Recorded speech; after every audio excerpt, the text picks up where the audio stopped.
Bismillahirrahmanirrahim. Menabak dakwah tauhid dan sunnah. Bismillahirrahmanirrahim. Assalamualaikum warahmatullahi wabarakatuh.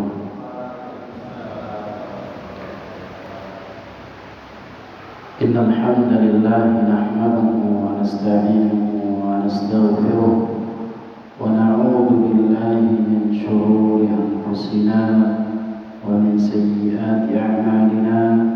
Man yahdihillahu fala mudilla lahu ومن يضلله فلا هادي له. أشهد أن لا إله إلا الله وحده لا شريك له وأشهد أن محمدا عبده ورسوله لا نبي بعده. اللهم صل وسلم على نبينا محمد صلى الله عليه وسلم.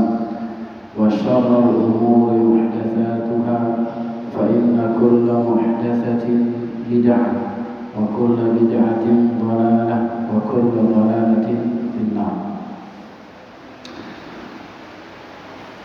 Para jamaah kaum muslimin yang dimuliakan oleh Allah Subhanahu wa taala, kita bersyukur dan memuji Allah Subhanahu wa taala pada kesempatan yang mulia ini, di tempat yang mulia ini kita masih bisa berkumpul untuk kembali mengkaji firman-firman Allah Subhanahu wa taala dan juga hadis Nabi Muhammad sallallahu alaihi wasallam.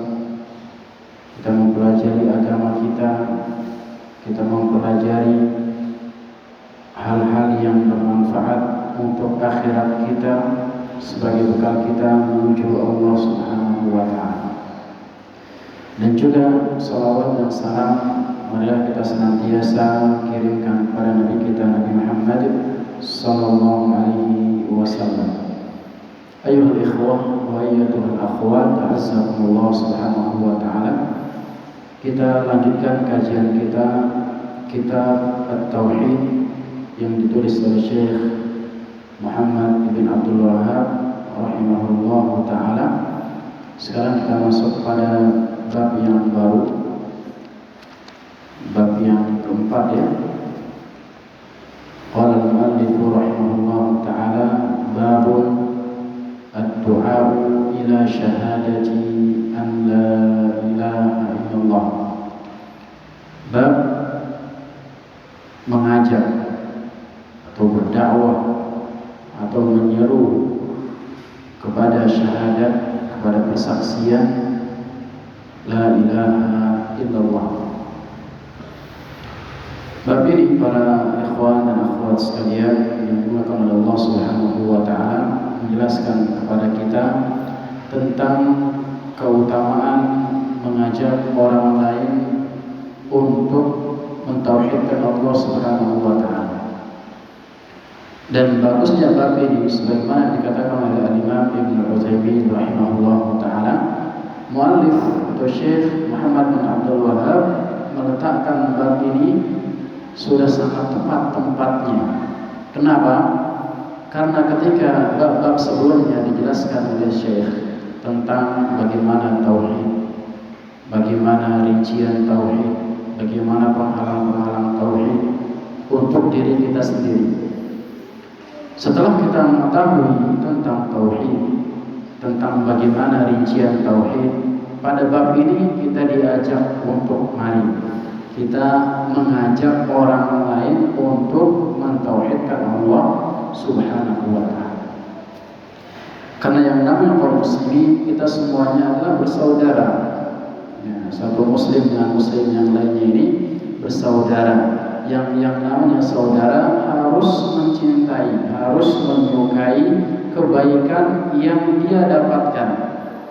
Ketika kita mengetahui tentang tauhid, kita senang mengetahui tentang tauhid tersebut, maka harus pula kita senang tauhid ini diketahui oleh orang lain. Harus kita ingin tauhid ini juga diketahui oleh saudara-saudara kita yang lain, baik saudara kita senasab ataupun saudara kita sesama muslim. Allah Subhanahu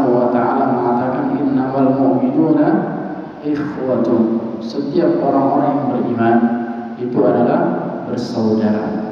Kata Nabi kita sallallahu alaihi wasallam, la yu'minu ahadukum hatta yuhibba li akhihi ma yuhibbu li nafsihi. Tidaklah sempurna keimanan seseorang, tidak dikatakan seorang itu imannya sempurna sampai dia mencintai untuk saudaranya, saudara baik saudara senasab ataupun saudara sesama muslim, sampai dia mencintai untuk saudaranya apa-apa yang dia cintai untuk dirinya sendiri. Kita mencintai mengetahui tauhid, kita senang saudara kita juga paham tentang apa? Tauhid. Kita mencintai untuk mengetahui tentang kesyirikan agar kita jauhi. Kita juga harus mencintai, harus menyukai saudara kita juga meninggalkan tauhid. Kita senang misalkan rajin untuk beribadah untuk diri kita sendiri, maka kita juga harus bersemangat agar saudara kita yang lain senang untuk beribadah ke masjid. Jangan sampai kita ada saudara kita rajin beribadah, kita malah nggak suka. Kalau kita malah suzon, dia sok suci misalnya, atau dia penampilannya doang kayak gitu, padahal biasanya begini dan begini. Makanya bukan ciri-ciri orang-orang yang beriman. Dan dakwah yang paling mulia adalah dakwah tauhid, mengajak seseorang untuk bertauhid, mentauhidkan Allah Subhanahu wa taala. Karena ini adalah pokok di dalam dakwah. Tujuan utama kita diciptakan oleh Allah Subhanahu wa taala adalah untuk apa? Untuk mentauhidkan Allah Subhanahu wa taala. Tujuan utama kita. Maka inilah yang dijadikan oleh Allah sebagai tujuan diutusnya Rasul. Karena tujuan utama di ibadah diciptakan jin dan manusia adalah untuk ibadah.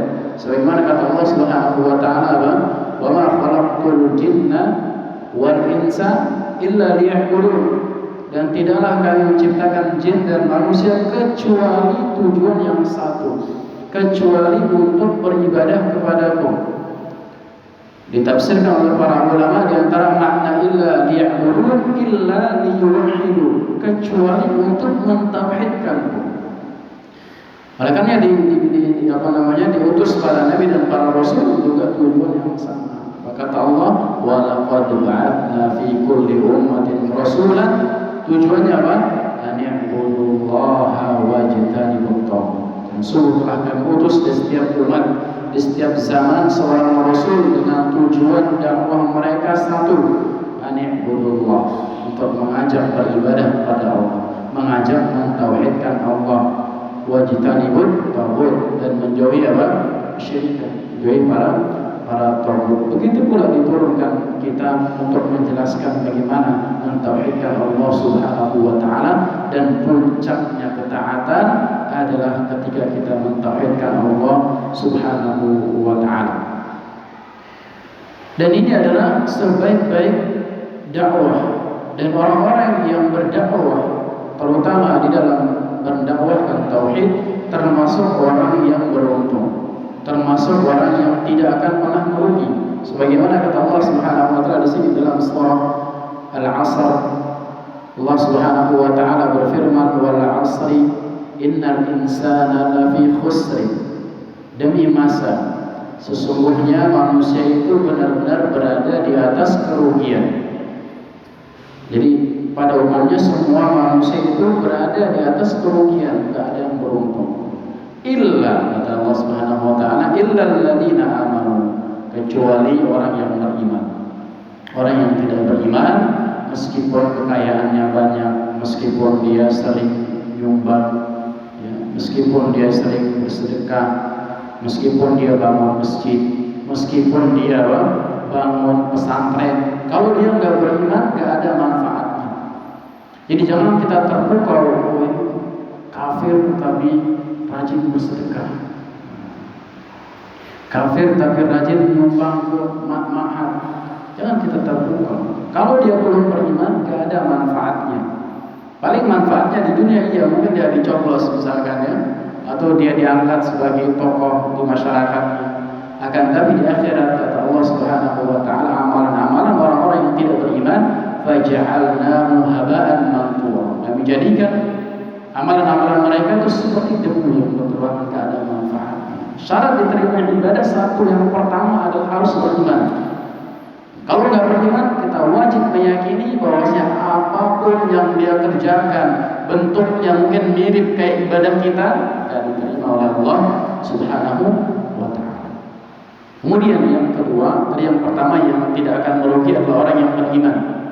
Kemudian wa'amilus shalihat. Kemudian orang-orang yang beramal saleh. Orang-orang yang sudah beriman, kemudian dia beramal saleh. Amalan saleh apa kategorinya amalan saleh? Harus ikhlas dan harus apa? Mutaba'ah, mengikuti contoh dari Nabi kita Nabi Muhammad sallallahu alaihi wasallam. Sebagaimana yang ditafsirkan oleh Imam Ibnu Katsir rahimahullah taala tatkala menafsirkan firman Allah Subhanahu wa taala dalam surah Al-Kahf ayat yang ke-110, Allah Subhanahu wa taala mengatakan, "Faman kana yarju liqa'a rabbih falyamal 'amalan salih." Siapa saja yang mengharapkan perjumpaan dengan Allah, maka hendaknya dia beramal dengan amalan yang saleh. Apa artinya amalan yang saleh? Akhlasuhu wa aswabuhu, yang paling ikhlas dan yang paling cocok dengan tuntunan Nabi Muhammad sallallahu alaihi wasallam. Kemudian yang ketiga, yang tidak akan merugi adalah wa tawassaw bil haqqi wa tawassaw bis sabr. Orang-orang yang saling berwasiat di dalam kebaikan dan saling berwasiat di dalam kesabaran, yakni orang-orang yang berdakwah. Dia senantiasa mengajak kepada kebaikan. Ini orang yang tidak akan pernah merugi.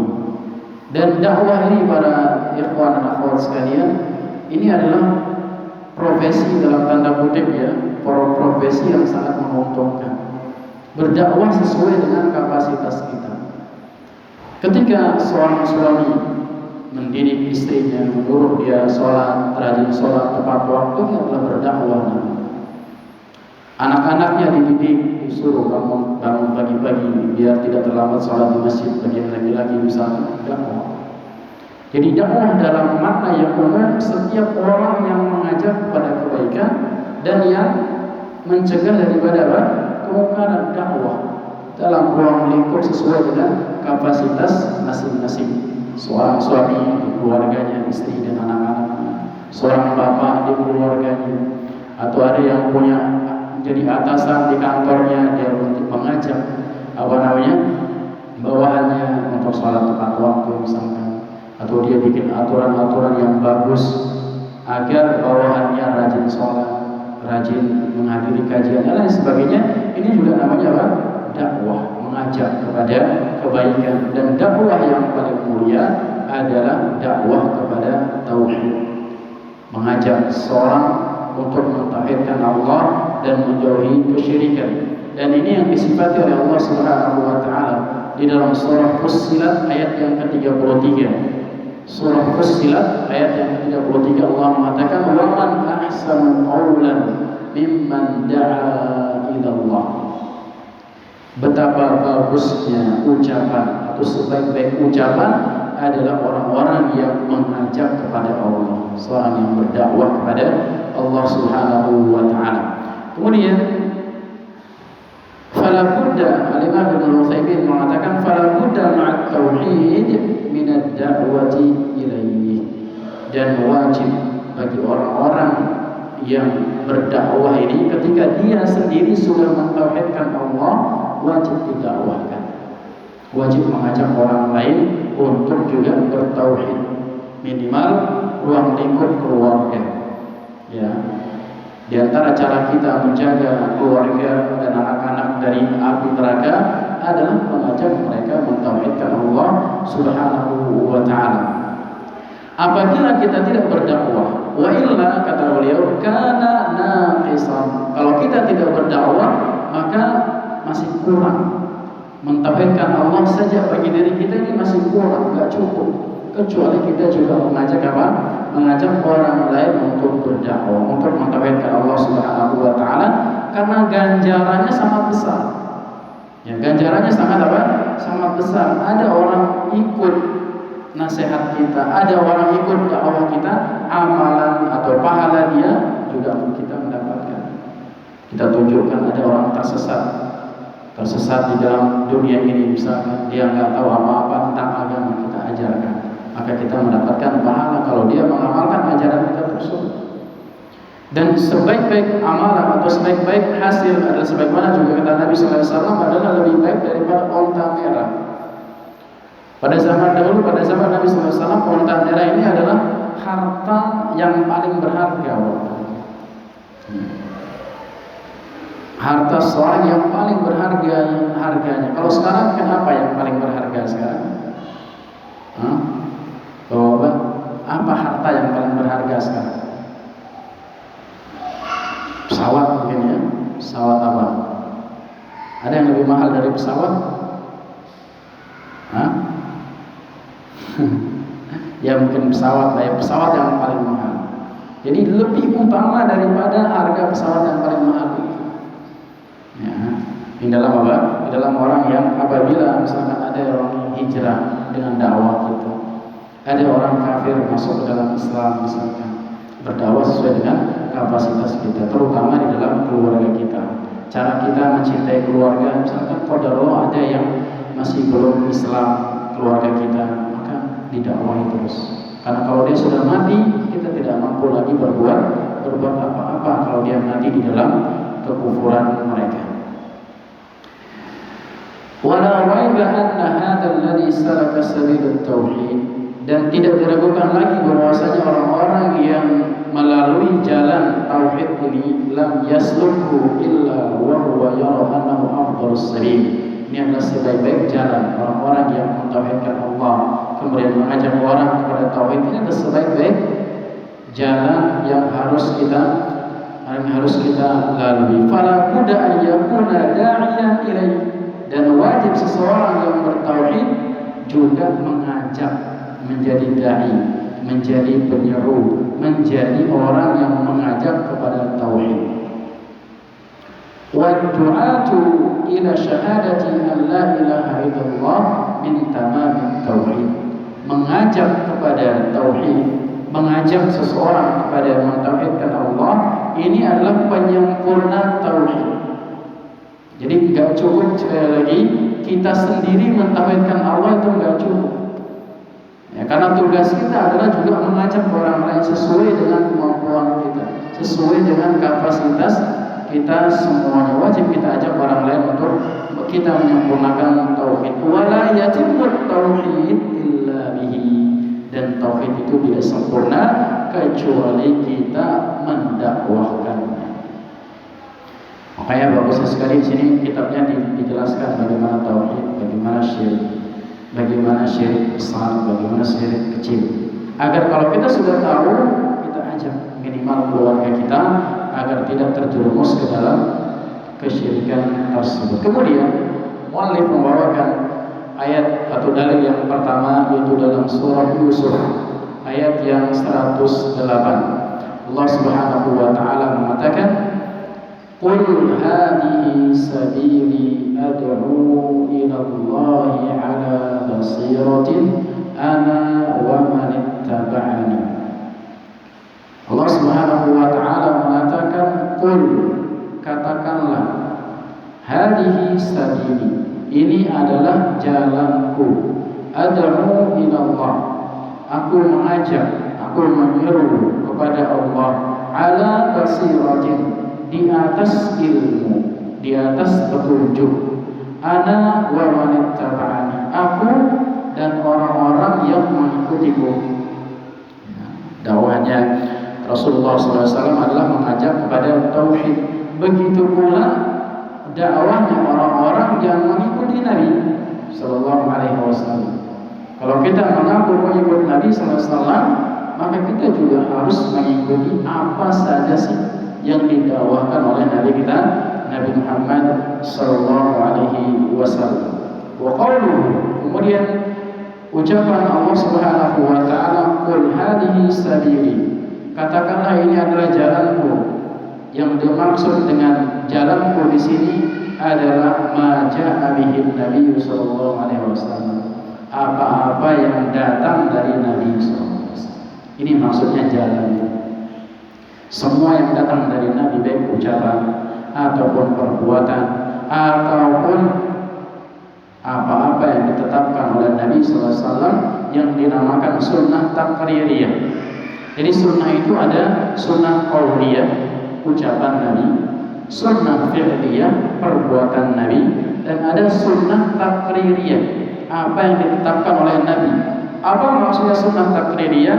Ada suatu perbuatan yang dilakukan oleh para sahabat yang hidup di zaman Nabi, diketahui oleh Nabi, kemudian imma ditetapkan oleh Nabi, oh ya ini benar, atau didiamkan oleh Nabi. Ini namanya sunnah apa? Sunnah takririyah. Contohnya sahabat, contohnya seperti apa? Ketika Bilal sholat apa? Setelah wudu, ini ditetapkan oleh Nabi SAW. Dasarnya ada, ya, hadisnya ada yang lain, tapi dilakukan oleh Bilal.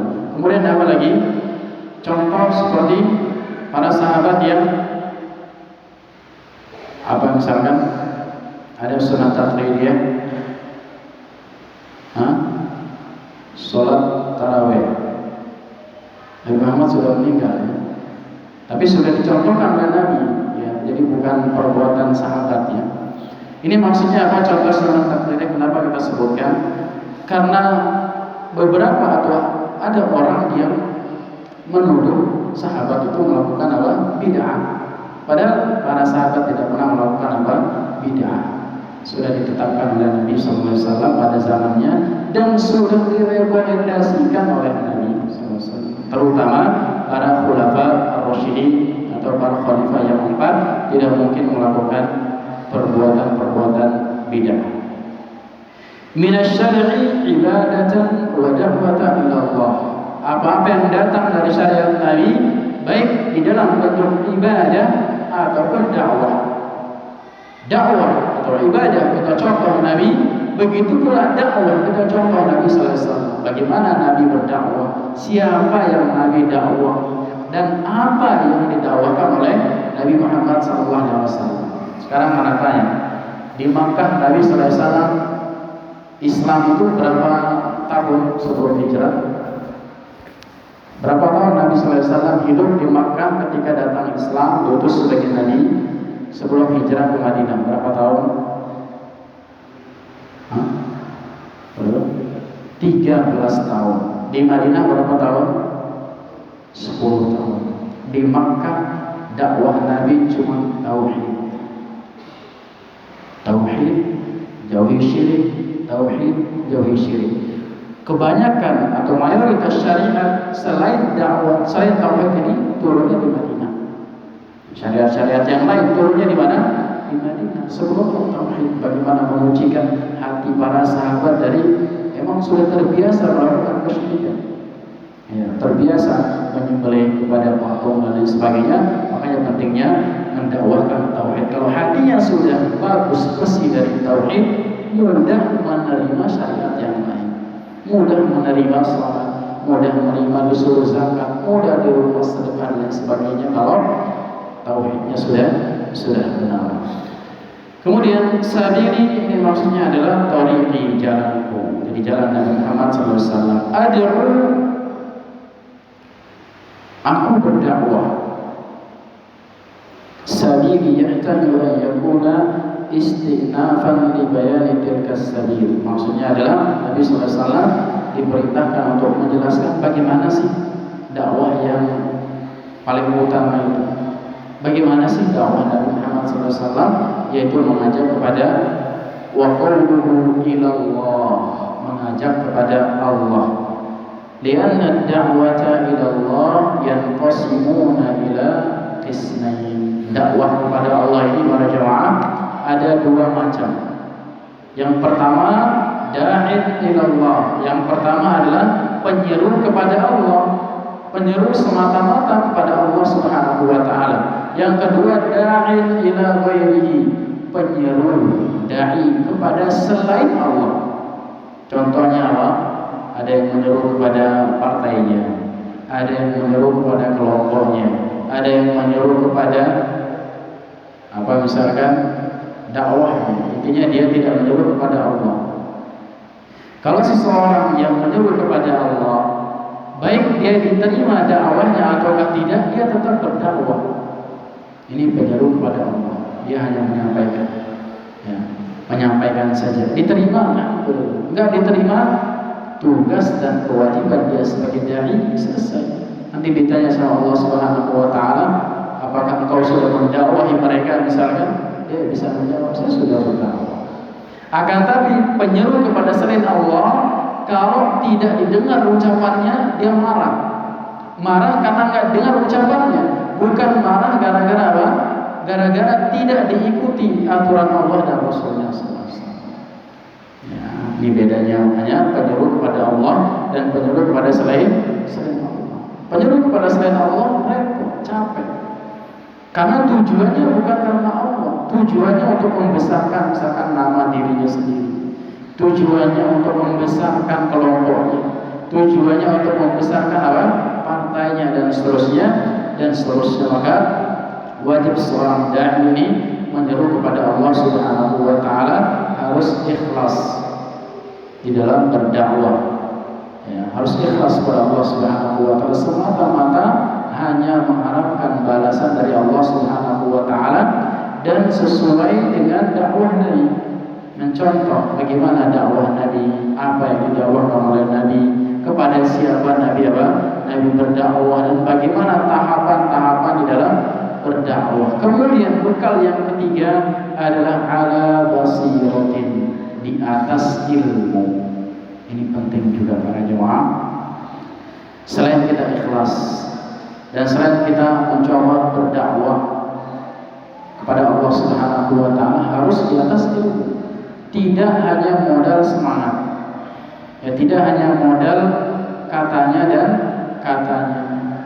Makanya sebagian asatidzah kita, termasuk ustaz-ustaz sepuh kita, antara Ustaz Yazid dan Ustaz Abdul Hakim hafizahullah taala, sering mewanti-wanti kalau ada orang baru hijrah, belajar dulu. Ada orang baru taubat dari musik misalkan, suruh belajar dulu, jangan berdakwah tentang haramnya musik. Ada orang baru hijrah, artis hijrah misalkan, jangan disuruh berdakwah, jangan diundang isi kajian. Disuruh apa? Belajar dulu. Ada mu'allaf, ya, baru hijrah, baru taubat, baru masuk dalam Islam, belajar dulu, baru apa? Baru berdakwah. Ya, tadi dan yang sering salah ya, mu'allaf itu adalah sebutan orang yang hampir masuk Islam, udah ada bayangan-bayangan, atau orang yang baru masuk Islam, itu disebut mu'allaf. Kalau sudah lama masuk Islam, udah bukan mu'allaf lagi. Jadi sering sampai orang mati kadang disebutnya mu'allaf. Orang udah puluhan tahun masuk apa? Masuk Islam. Ini kesalahan di dalam masyarakat kita. Ya, mu'allaf. Jadi mu'allaf itu ya kalau dia udah 2-3 bulan muslim namanya, bukan mu'allaf lagi ya. Jadi panggil dia muslim, bukan mu'allaf. Baik. Itu ya, harus di atas apa? Di atas basirah, harus di atas ilmu yang akan kita dakwahi. Maka al-ilmu, kemudian Syekh mengatakan alim, maksudnya dari basirah ini adalah di atas ilmu. Fatadammanat hadhihi da'watu, dakwah ini harus terpenuhi 2 syarat, al-ikhlas wal ilm. Harus ikhlas dan harus di atas ilmu. Lianna aktsara ma yufsidu da'watu 'adam al-ikhlas. Dakwah ini bisa rusak kalau tidak ikhlas, atau adamil ilm, atau tanpa ilmu. Jadi kalau nggak ada kedua-duanya atau salah satu di antara keduanya, maka dia banyak merusaknya dakwah ini. Ada orang berdakwah nggak ikhlas, maka dia merusak, minimal merusak dirinya sendiri. Makanya hadis yang sangat masyhur, di antara orang yang pertama kali dicampakkan ke dalam neraka, di antaranya siapa? Orang yang belajar kemudian dia jadi dai, tidak ikhlas, lempar ke dalam neraka. Kemudian yang kedua, ada orang berdakwah tanpa ilmu. Dia cuma kerjaannya apa? Pelawak, bikin orang ketawa, ya, lucu-lucuan aja. Dan itu yang kebanyakan disenang oleh siapa? Oleh masyarakat, oleh netizen. Contohnya saja ya, coba antum nanti di rumah buka YouTube, ya, buka YouTube di rumah, cari banyakkan mana viewer ustadz yang sedang kajian kita atau ustadz yang isinya ketawa-ketawa, banyakkan mana, nanti lihat sih. Padahal itu salah.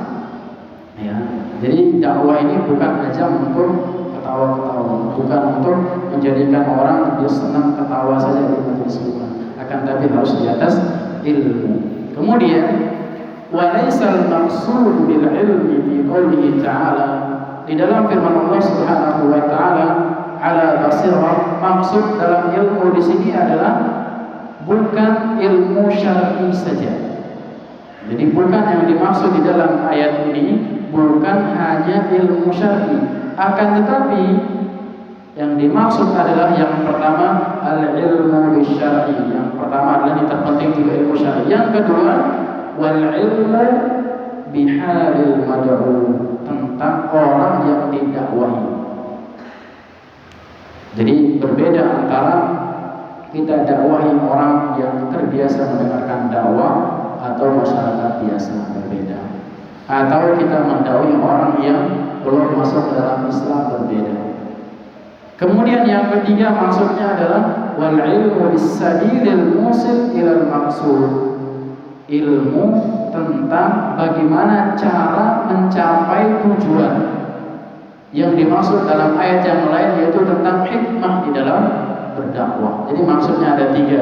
Ya, ad'u ilallahi ala basirah, maksudnya adalah tiga. Yang pertama ilmu tentang ilmu syar'i yang didakwahkan. Kemudian yang kedua ilmu tentang bagaimana mad'unya, bagaimana orang yang didakwahi. Kemudian yang ketiga harus mengilmui tentang bagaimana cara berdakwah. Harus hikmah. Ada sebagian orang dia hanya bisa menerima dakwah dengan lemah lembut. Ya, kalau ustadznya kasar, ustadznya bukan kasar, keras, tegas, kadang dia nggak masuk. Ada sebagian dengan tegas baru dia masuk. Kalau lemah lembut masih ragu-ragu. Ada sebagian orang didakwahi dengan cara-cara yang lain. Asal tidak menyelisih syariat, maka sebisa mungkin kita harus mencari bagaimana cara berdakwah yang hikmah, dan jangan sampai kita hanya membuat orang lari dari dakwah. Kemudian ana wa man ittaba'ani, ana wa man ittaba'ani, aku dan orang-orang yang mengikutiku. Di sini memiliki dua makna. Makna yang pertama adalah ai ana wa man ittaba'ani ala basiratin, aku dan orang-orang yang mengikuti aku berada di atas basirah, berada di atas petunjuk. Ai fi ibadati wa da'wati, petunjuk maksudnya di sini adalah cara beribadah dan cara berdakwah. Ini makna yang pertama. Jadi makna yang pertama dari ana wanittamani adalah aku dan orang-orang yang mengikuti aku berada di atas ilmu, baik ibadah ataupun apa? Dakwah. Kemudian makna yang kedua adalah ai ad'u ana ila Allah wa man ittaba'ani yad'u aidan. Aku mengajak kepada Allah dan orang-orang yang mengikutiku juga mengajak kepada Allah. Ai qul hadhihi sabili ad'u ila Allah. Maksudnya dari ucapan Allah qul hadhihi sabili ad'u ila Allah wa yad'u man ittaba'ani, dan juga orang-orang yang mengikutiku juga berdakwah. Wa kullan ala basirah, dan kita kedua-duanya antara aku dan orang-orang yang mengikuti aku kedua-duanya di atas ilmu. Walaupun maknanya dua, tujuannya sama, berdakwah itu membutuhkan apa? Membutuhkan ilmu. Kalau kita ingin mencontoh Nabi di dalam berdakwah harus mempersiapkan bekal apa? Mempersiapkan bekal ilmu. Nanti insyaallah di dalil-dalil yang selanjutnya akan disebutkan bagaimana seseorang yang berdakwah apa yang dia dapatkan, bagaimana agar kita lebih semangat untuk berdakwah. Wa subhanallah, dan maha suci Allah.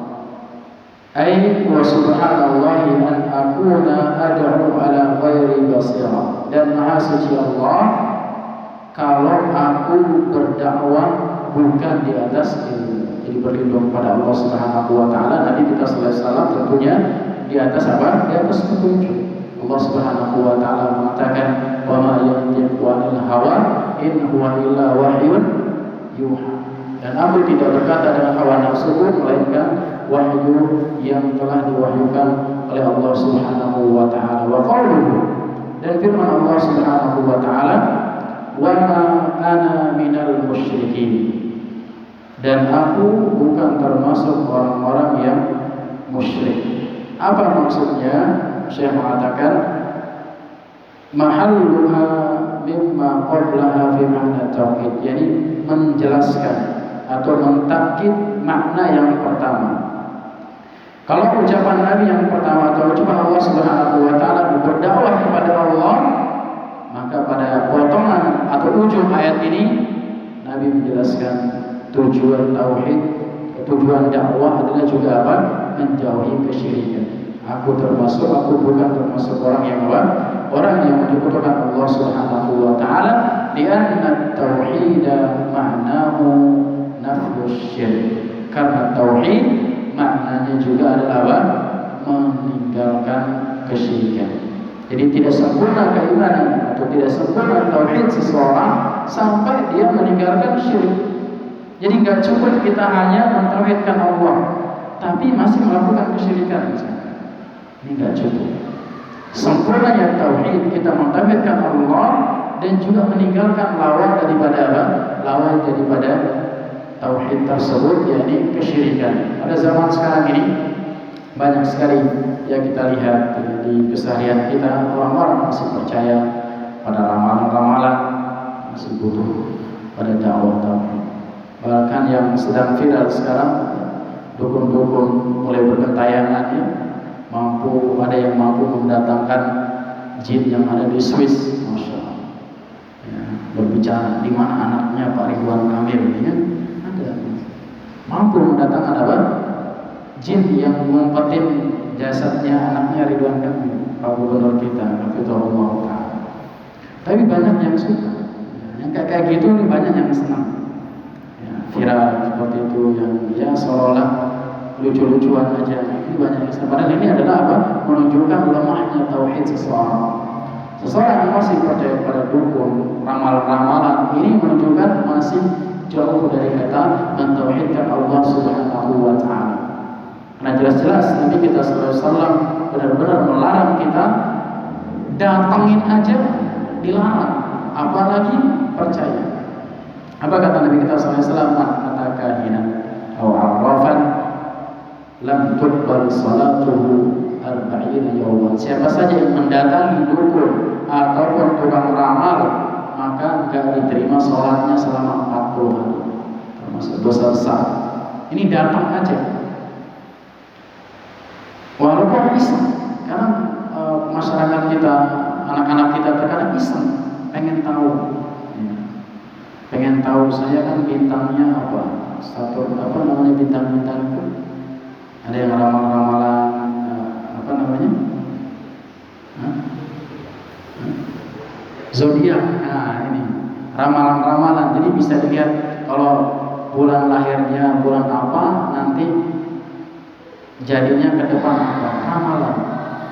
Walaupun iseng para jamaah yang dimuliakan oleh Allah Subhanahu wa taala, itu termasuk mendatangi dukun atau tukang ramal. Karena mendatangi sendiri enggak harus sedang berjalan sekarang. Lagi tiduran bisa mendatangi dukun. Bagaimana caranya? Ngerti. Saya nanti jadi apa ya? Saya kan jadi zodiaknya ini dan ini. Di dalam rumahnya bisa termasuk apa? Kategori mendatangi dukun. Kalau enggak percaya, dosa besar, enggak diterima sholatnya 40 hari. Kita sholat aja para jamaah belum tentu diterima, ya. Kita nggak tahu nih sholat kita yang mana yang diterima.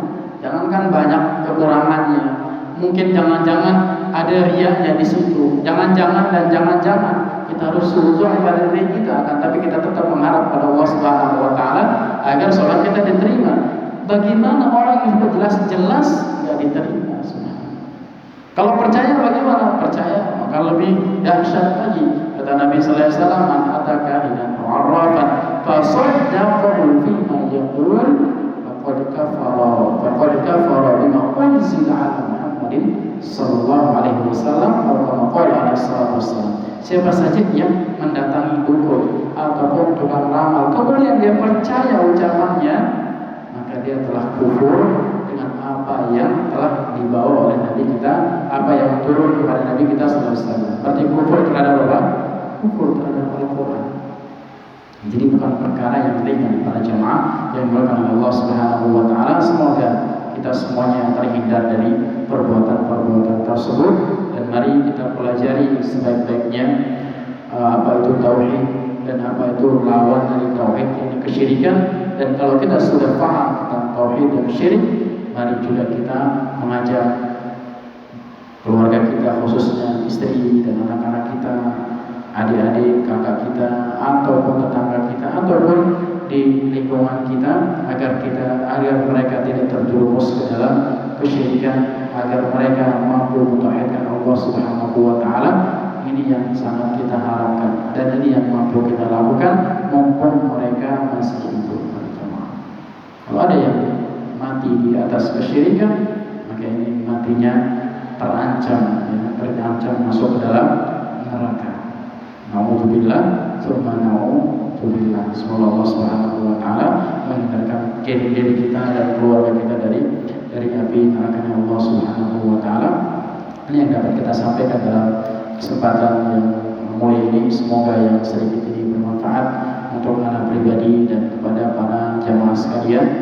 Dan mari kita semakin bersemangat untuk belajar dan terus belajar mempelajari ilmu agama yang hak ini sesuai dengan tuntunan Nabi kita sallallahu alaihi wasallam, dan kita jaga terus ya para jemaah keikhlasan kita baik di dalam beribadah, dalam menuntut ilmu, ataupun di dalam mengajak orang lain untuk bertauhid atau untuk berbuat kebaikan. Kita cukupkan dengan subhanakallahumma wa bihamdika asyhadu an la ilaha illa anta astaghfiruka wa atubu ilaik. Wa akhiru da'wana alhamdulillahi rabbil alamin.